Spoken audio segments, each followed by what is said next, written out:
Hello friends, welcome to our channel. Friends, మీరు ఎప్పుడెప్పుడా అని ఎదురు చూసినటువంటి ఇరిగేషన్ డిపార్ట్మెంట్లో ఖాళీగా ఉన్న అటెండర్ అలాగే డేటా ఎంట్రీ ఆపరేటర్ ఉద్యోగాలకి నోటిఫికేషన్ రిలీజ్ అయింది.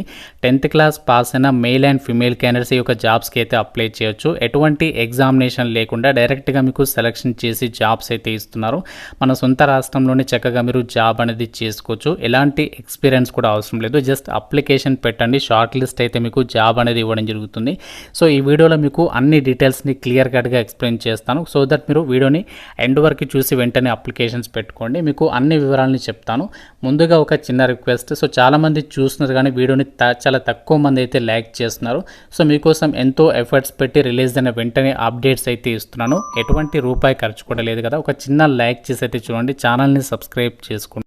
ఇక్కడ నోటిఫికేషన్ డీటెయిల్స్లోకి వెళ్ళినట్లయితే ప్రభుత్వ ఇరిగేషన్ డిపార్ట్మెంట్కి సంబంధించి నేషనల్ వాటర్ డెవలప్మెంట్ ఏజెన్సీ నుంచి అఫీషియల్గా ఈ నోటిఫికేషన్ అనేది రిలీజ్ అయింది. ఈ నోటిఫికేషన్కి మీరు ఇండియన్ సిటిజన్ అయితే సరిపోతుంది. ఆంధ్రప్రదేశ్ కానీ తెలంగాణ కానీ మేల్ అండ్ ఫీమేల్ క్యాండిడేట్స్ అందరూ కూడా ఈ నోటిఫికేషన్కి అయితే అప్లై అయితే చేసుకోవచ్చు.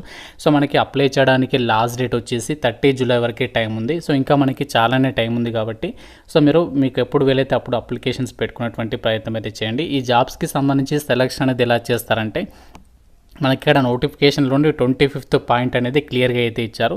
ఎటువంటి ఎగ్జామినేషన్ అనేది ఏమీ కండక్ట్ చేయరు. డైరెక్ట్గా ఎవరైతే అప్లికేషన్స్ సబ్మిషన్ చేస్తారో అప్లికేషన్స్ వచ్చినటువంటి దాన్ని బేస్ చేసుకుని అభ్యర్థుల్ని షార్ట్ లిస్ట్ అయితే చేస్తారు. సో షార్ట్ లిస్ట్ చేసినటువంటి వాళ్ళకి డైరెక్ట్గా మీకు ఇంటర్వ్యూకి అయితే పిలుస్తారు. ఇంటర్వ్యూకి పిలిచేసి డైరెక్ట్గా డాక్యుమెంట్ వెరిఫికేషన్ చేసేసి ఈ రిక్రూట్మెంట్కి అయితే ఎంపిక చేయడం అయితే జరుగుతుంది. ఎటువంటి ఎగ్జామినేషన్ అనేది ఏమీ ఉండదు. ఇక్కడ మీరు 22 ఇన్స్ట్రక్షన్స్ని కూడా మీరు ఇక్కడ నోటిఫికేషన్లో అయితే చెక్ చేసుకోవచ్చు. సో ఈ యొక్క జాబ్స్కి సంబంధించి మీరు కనుక షార్ట్ లిస్ట్ అయినట్లయితే మాత్రం సో డైరెక్ట్గా మీరు ఈ జాబ్స్కి సంబంధించి మ్యాక్సిమం జాబ్ అనేది వచ్చేసినట్లే అనమాట. కాబట్టి మీ కనుక ఇంట్రెస్ట్ ఉన్నట్లయితే మాత్రం సో డెఫినెట్గా అప్లికేషన్స్ పెట్టుకునే ప్రయత్నం చేయండి.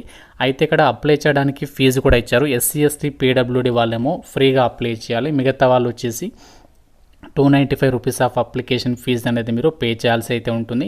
మన సొంత రాష్ట్రం మన హైదరాబాద్లోని చక్కగా పోస్టింగ్ అనేది కల్పిస్తున్నారు కాబట్టి సో మన తెలుగు వాళ్ళకైతే ఇది ఒక మంచి ఛాన్స్ అని చెప్పుకోవచ్చు. ఈ యొక్క జాబ్స్కి సంబంధించి మనము ఎలా అప్లై చేయాలి అంటే మనకి ఇక్కడ అప్లికేషన్ ఫామ్ అయితే ఇచ్చారు నోటిఫికేషన్లో. లాస్ట్ 2 పేజెస్ ఇవి మీరు ప్రింట్అవుట్ అయితే తీసుకోవాలి. సో ప్రింట్అవుట్ తీసుకొని అప్లికేషన్ ఫామ్తో పాటు ఏమేమి డాక్యుమెంట్స్ని అటాచ్ చేయాలో కూడా చెప్తాను. సో ఆ డాక్యుమెంట్స్ అన్ని కూడా అటాచ్ చేసేసి మనకి మెన్షన్ చేసినటువంటి అడ్రస్కి మనము అప్లికేషన్స్ అనేవి పంపించాల్సి అయితే ఉంటుంది. ఈ నోటిఫికేషన్ ద్వారా ఏంటి అంటే మనకి మల్టీ టాస్కింగ్ స్టాఫ్ అలాగే డేటా ఎంట్రీ ఆపరేటర్ ఇలా మనకి చాలా రకాల ఉద్యోగాలను అయితే భర్తీ చేస్తున్నారు. MTS ఉద్యోగాలకి క్వాలిఫికేషన్ జస్ట్ 10th క్లాస్ అనేది పాస్ అయితే సరిపోతుంది. దీనికి సంబంధించి ఎంత సాలరీ ఉంటుందో కూడా ఇక్కడ మనకి నోటిఫికేషన్లో అయితే సో వాళ్ళు క్లియర్గా అయితే మెన్షన్ చేస్తారు. మనకి పోస్టింగ్ వచ్చేసి ఎక్కడ ఇస్తారంటే మన హైదరాబాద్లో NWDAకి సంబంధించి ఆఫీస్ అనేది ఉంది.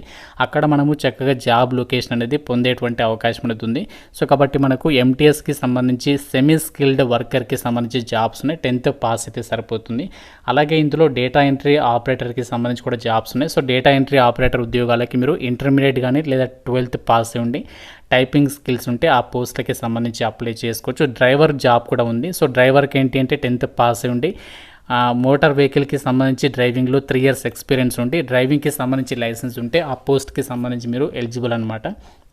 సో ఈ విధంగా మనకి వివిధ రకాల ఉద్యోగాలను ఈ నోటిఫికేషన్ ద్వారా అయితే భర్తీ అయితే చేస్తున్నారు. కాబట్టి మీ గనక ఎలిజిబిలిటీ ఉన్నటువంటి వేకెన్సీస్ ఏవైతే ఉన్నాయో వాటికి మీరు అప్లికేషన్స్ పెట్టుకున్నటువంటి ప్రయత్నం అయితే చేయండి. ఈ యొక్క జాబ్స్కి సంబంధించి మనకి అప్లై చేయడానికి మీకు ఎలాంటి ఎక్స్పీరియన్స్ అనేది అవసరం లేదు. అంటే ఫ్రెషర్ క్యాండిడేట్స్ అందరూ కూడా ఈ నోటిఫికేషన్కి సంబంధించి అయితే అప్లై అయితే చేసుకోవచ్చు. ఇక్కడ అప్లై చేయడానికి సంబంధించి కంప్లీట్గా మనకి అప్లికేషన్ అనేది ఎలా పంపించాలి అంటే మీరు అప్లికేషన్ ఫామ్ అనేది డౌన్లోడ్ చేసుకుని ప్రింట్అవుట్ తీసుకున్న తర్వాత అది ఫిల్ చేసిన తర్వాత మనము వాటిని స్పీడ్ పోస్ట్ లేదా రిజిస్టర్డ్ పోస్ట్ ద్వారా పోస్ట్ ఆఫీస్కి వెళ్ళేసి అప్లికేషన్ ఫామ్తో పాటు ఎడ్యుకేషనల్ క్వాలిఫికేషన్కి సంబంధించి జిరాక్స్ కాపీస్ అలాగే birth certificate, caste, pan card copy, Aadhaar card ఇవన్నీ కూడా జిరాక్స్ కాపీస్ అనేవి అటాచ్ చేసిన తర్వాత ప్రతి జిరాక్స్ కాపీ పైన మీ సిగ్నేచర్ అనేది ఉండే విధంగా చూసుకొని అప్లికేషన్స్ అనేవి మనము పంపించాల్సి అయితే ఉంటుంది. ఈ విధంగా మనకి ఇక్కడ కంప్లీట్గా ఇన్స్ట్రక్షన్స్ అనేవి నోటిఫికేషన్లో ఇచ్చారు. మీరు అన్నీ కూడా క్లియర్గా చదువుకున్న తర్వాత అప్లికేషన్స్ అనేవి పంపించేసేటువంటి ప్రయత్నం అయితే చేయండి. ఈ యొక్క రిక్రూట్మెంట్ నోటిఫికేషన్ ద్వారా టోటల్గా మనకి ఎన్ని జాబ్స్ని భర్తీ చేస్తున్నారంటే టోటల్గా మనకి 17 వేకెన్సీస్ని అయితే భర్తీ చేస్తున్నారు. సో ఇక్కడ వేకెన్సీస్ గురించి అయితే ఆలోచించద్దు. ఎవరికైతే అప్లికేషన్ ఫీజు లేదో వాళ్ళు కంపల్సరీగా అప్లికేషన్స్ పెట్టుకునేటువంటి ప్రయత్నం చేయండి. ఫీజు ఉన్న వాళ్ళు మాత్రమే కొంచెం ఆలోచించి డెసిషన్ అయితే తీసుకోండి. ఇక్కడ మీరు అప్లికేషన్ పంపాల్సినటువంటి అడ్రస్ కూడా నోటిఫికేషన్లో ఇన్స్ట్రక్షన్స్లో 3rd పాయింట్లో మెన్షన్ చేస్తారు. అది మీరు క్లియర్గా జాగ్రత్తగా నోట్ చేసుకొని ఆ యొక్క అప్లికేషన్కి సంబంధించి పంపేటప్పుడు అడ్రస్ అనేది పర్ఫెక్ట్గా అయితే రాయండి. అలాగే ఇక్కడ అప్లికేషన్ ఫామ్ ఫిల్ చేయడానికి సంబంధించి మనకి ఏదైతే అప్లికేషన్ ఫామ్ ఇచ్చారో ఇది మీరు డౌన్లోడ్ చేసుకొని ప్రింట్అవుట్ తీసుకున్న తర్వాత సో ఇక్కడ మనకి బాక్స్ కనిపిస్తుంది కదా, ఇక్కడ మీరు రీసెంట్గా దిగినటువంటి కలర్డ్ పాస్పోర్ట్ సైజ్ ఫోటోగ్రాఫ్ అనేది అతికించాలి. తర్వాత మీరు ఇక్కడ అడ్వర్టైజ్మెంట్ నెంబర్ అనేది రాయాలి. తర్వాత ఇది మనకి అవసరం లేదు, రిజిస్ట్రేషన్ నెంబర్ అని చెప్పేస్తుంది కదా, అది ఆఫీస్ యూజ్ అనమాట, అది అవసరం లేదు. తర్వాత రిజిస్ట్రేషన్ ఫామ్లు ఏంటి అంటే మీరు ఏ పోస్ట్కి అప్లై చేస్తున్నారో మల్టీ టాస్కింగ్ స్టాఫ్ కాబట్టి ఎంటీఎస్ అని చెప్పేసి రాయాలి. తర్వాత మీ యొక్క నేమ్ అనేది రాయాలి. తర్వాత father name, next date of birth, తర్వాత ఆధార్ నెంబర్ అనేది కంపల్సరీగా అయితే రాయాలి. సో తర్వాత ఎంప్లాయీస్ స్టేట్ ఇన్సూరెన్స్ నెంబర్ ఇది మనకి అవసరం లేదు. సో ఒకవేళ ఉన్న వాళ్ళు మాత్రమే రాయండి, ఇది లేకుంటే ఎన్ఏ అని చెప్పేసి సో రాసేసేయండి. తర్వాత పాన్ నెంబర్ అనేది కూడా కంపల్సరీ అనమాట. సో పాన్ నెంబర్ కూడా రాసేయండి. ఇన్ కేసు ఒకవేళ మీకు లేకుంటే మీ బ్రదర్ది కానీ సిస్టర్ది కానీ మీ డాడీది కానీ రాసేయండి, ప్రాబ్లం లేదు. సో తర్వాత ఏంటి అంటే క్యాస్ట్. సో క్యాస్ట్ అనేది ఇక్కడ మీరు సెలెక్ట్ చేసుకోండి. తర్వాత మ్యారిటల్ స్టేటస్లో మ్యారీడ్ అయితే మ్యారీడ్, అన్మ్యారీడ్ అయితే అన్మ్యారీడ్ బ్యాక్స్లో టిక్ చేయండి. తర్వాత నేషనాలిటీ ఇండియన్ అని చెప్పేసి రాయండి. సో తర్వాత రిలీజియన్ వచ్చేసేమో హిందూ అని చెప్పేసి మెన్షన్ చేయండి. తర్వాత పర్మనెంట్ అడ్రస్లో క్యాపిటల్ లెటర్స్లో మీ యొక్క అడ్రస్ మొత్తం రాయండి. తర్వాత కరెస్పాండెన్స్ అడ్రస్ కూడా సేమ్ అనమాట. సో పర్మనెంట్ అడ్రస్కి సంబంధించి ఎలా అయితే రాస్తారో ఆ విధంగా మీరు మొత్తం రాసేసేయండి. సో నెక్స్ట్ ఏంటంటే email ID. So email ID కూడా మీరు ఇక్కడ రాసేసేయండి. తర్వాత మొబైల్ నెంబర్.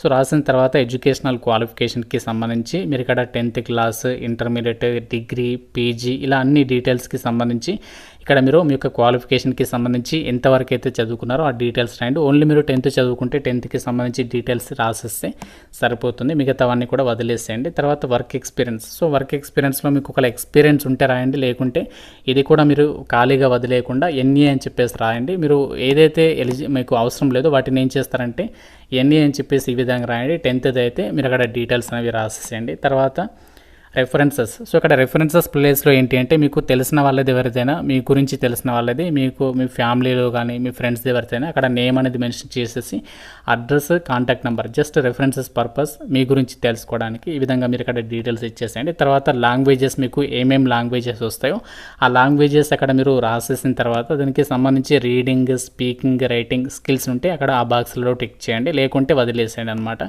సో ఆ విధంగా మీరు అప్లికేషన్ ఫామ్తో పాటు ఏమేమి డాక్యుమెంట్స్ని అటాచ్ చేయాలి అన్నీ కూడా క్లియర్గా ఇచ్చారు. అన్నీ కూడా చెక్ చేసుకున్న తర్వాత ఇక్కడ మీరు ఫైనల్గా సిగ్నేచర్ పెట్టేసేసి అప్లికేషన్ ఫామ్కి మీ యొక్క డీటెయిల్స్ ఏదైతే మనకి మెన్షన్ చేసినటువంటి డాక్యుమెంట్స్ ఉన్నాయో అవన్నీ కూడా అటాచ్ చేసిన తర్వాత సో మనకు ఫీ రిసిప్ట్ని కూడా అప్లికేషన్ ఫామ్తో పాటే పంపించాల్సి ఉంటుంది. ఫీజు అనేది మీరు బ్యాంకుకి వెళ్ళి డిమాండ్ డ్రాఫ్ట్ రూపంలో అయితే పే చేయాల్సి అయితే ఉంటుంది.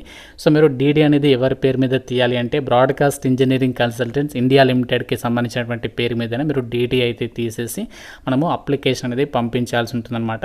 ఫ్రెండ్స్ ఇది మనకి ప్రభుత్వ ఇరిగేషన్కి సంబంధించినటువంటి డిపార్ట్మెంట్లో ఖాళీగా ఉన్నటువంటి ఎంటీఎస్ అలాగే డేటా ఎంట్రీ ఆపరేటర్ ఉద్యోగాలకి సంబంధించి రిక్రూట్మెంట్ డీటెయిల్స్ మనకి కాంట్రాక్చువల్ బేసిస్ కిందనే తీసుకుంటున్నారు. బట్ మాకు అర్జెంటుగా జాబ్ నీడ్ ఉంది అనేటువంటి వాళ్ళు మాత్రం సో మిస్ చేసుకోదు. మన హైదరాబాద్లో ఎంటీఎస్ ఉద్యోగాలకి పోస్టింగ్ ఇచ్చే అవకాశం ఉంది కాబట్టి సో మీ గనక ఎలిజిబిలిటీ ఉంటే అప్లై అయితే చేసేసండి. ఏమైనా డౌట్ ఉంటే నాకు కామెంట్ రూపంలో అయితే అడగండి. ప్రతి ఒక్కరు కూడా లైక్ చేసి మీ ఫ్రెండ్స్ కూడా ఇక వీడియోని అయితే షేర్ చేయండి. ఛానల్ని సబ్స్క్రైబ్ చేసుకోండి. Thank you so much guys.